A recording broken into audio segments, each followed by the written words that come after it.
Just the other day, I heard the old English idiom, "It's raining cats and dogs," i.e. it's a heavy downpour. I wanted to know where the origin of a saying came from. There are many theories on this subject, and really I'm not quite clear. One theory is it came from the 17th century, which suggested the phrase may have originated while London was having a torrential downpour in a filthy streets, which sometimes carried along dead animals, including cats and dogs. Seeing them in the gutter after the storms may have inspired people to write about them falling from the sky. Well, another theory which I read about was that it could be from Greek or Latin roots. So it could be based on a misinterpretation of the older language. The Greek word doxa means contrary to experience or unbelievable. Over time, it's possible this could have morphed into cats and dogs in English, becoming a figurative of speech. Well, another old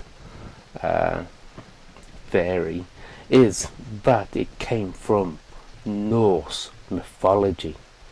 Some believe it has roots in this mythology, where cats were associated with storms, and witches and dogs and wind, such as Odin's storm of hounds.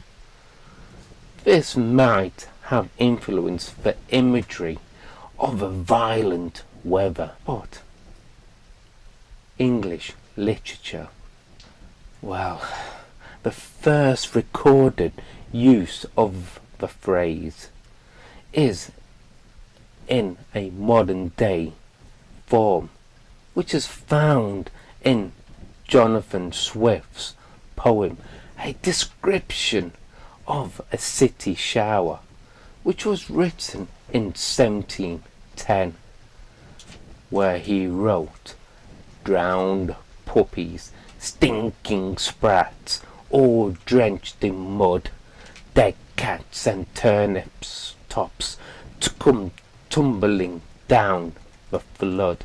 It's quite a grotesque imagery, may have reinforced or inspired the idiom. Certainly there is a analysis, but to be honest, I think Jonathan Swift's A Description of a City Shower describes this raining cats and dogs very well. So at face value, the poem is descriptive account of the rainstorm, but Swift occasionally exaggerated. This is what a poet does sometimes, or a writer. Some of the filth and the chaos of London streets, the vanity and the shallowness of its inhabitants, the corruption and the decay of urban life.